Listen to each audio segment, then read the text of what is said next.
With round 8 done and dusted, our picks for the week, we got 5 out of 8. The Bunnies stealing it from the Panthers at the death, an almighty choke from the Gold Coast Titans, and the Warriors valiant in defeat. As for Oddski's Bakery, Critter, Kennedy, Fitzgibbon, and DWZ all bagged a meat pie. That's the best we've done in terms of try scorers. But yeah, the Broncos still sit on top of the ladder, and this week we've got some more bangers to get through and predict. Let's get to it.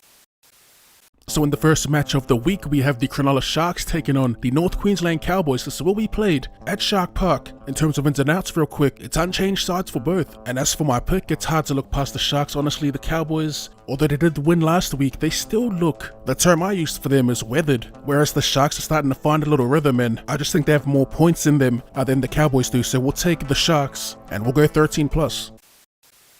In game 2, we have the Parramatta Eels hosting the Newcastle Knights. In terms of ins and outs, starting with the Knights, they have an unchanged side. They've just made a shift to the starting lineup, and that is KP rightfully going into the number 6 role and Tyson Gamble dropping to the bench. As for the Eels, they have some massive outs in Bailey Simonson and more so Regan Campbell-Gillard. That is such a tough loss. He's been the best forward for them this season, and I believe was playing himself back into the Origin arena. Who they got coming in? Hayes Dunster back on the wing, and Wadami Greg will be starting in the front row, with Makaesi Makatoa joining the bench. Now my pick for this game, real quick. I do like the Knights, but as much as they've improved, they've still got too many errors in them for me. There's that, and on the back of their decent performance from their forwards, their halves haven't really done them any favours, and I'm talking about Jackson Hastings. I think that's what the difference is for these two sides, and I think the spine of the Eels will get them over the line. Only just. We'll take Parramatta, we'll take 1-12.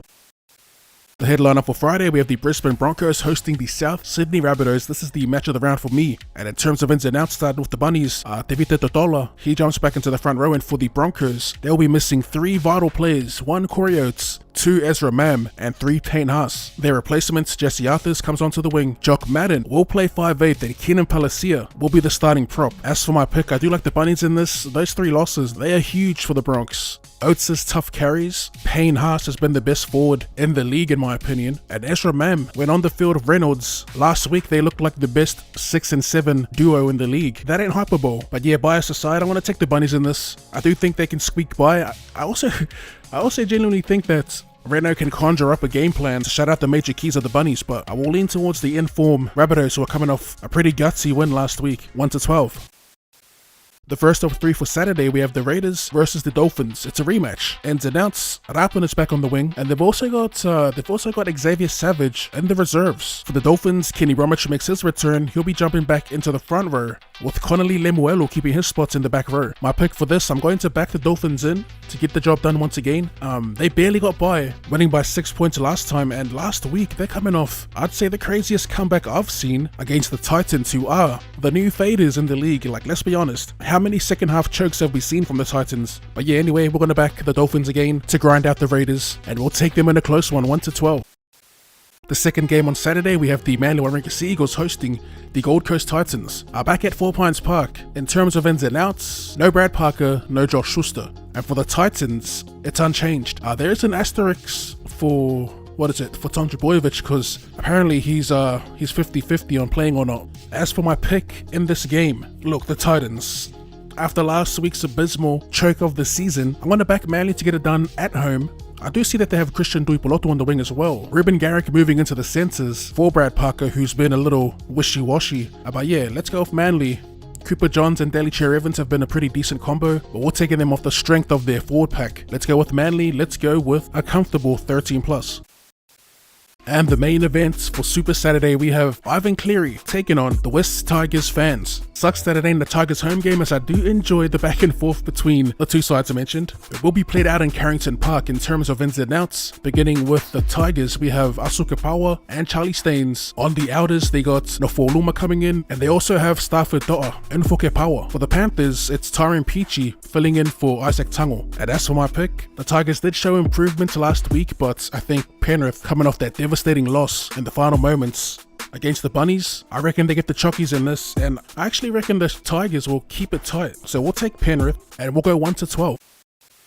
Kicking off the Sunday session, we have the New Zealand Warriors hosting the Sydney Roosters over at Mount Smart Stadium. Ins and outs, some massive losses for the Warriors. We'll start with them. Nico Klukster, Jas Tavanga and Tohu Harris, all major figures in this side, will be unavailable. Their replacement is Taine Tuaupiki to play at fullback. Starting in the front row for Jas Tavanga is Bunty Aofoa, and Josh Curran will be playing lock for Tohu Harris. That's some pretty decent changes there, or fill-ins if you will.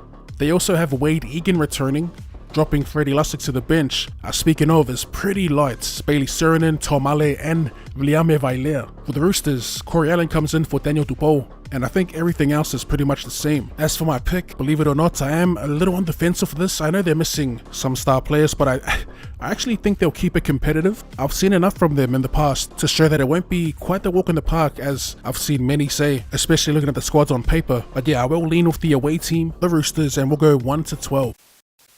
And for the final game of the round, we have the St. George Illawarra Dragons taking on the Canterbury Bankstown Bulldogs. Ins and outs for the Dragons, Tautau Monga, unfortunately, will be unavailable. Coming in for him on the wing will be Matthew Feangai's twin brother, Max Feangai. For the Bulldogs, Andrew Davey out, and it's not showing Kyle Flano as announced because he's in the reserves, but Josh Reynolds, Grab Reynolds, will make his way back into the starting side.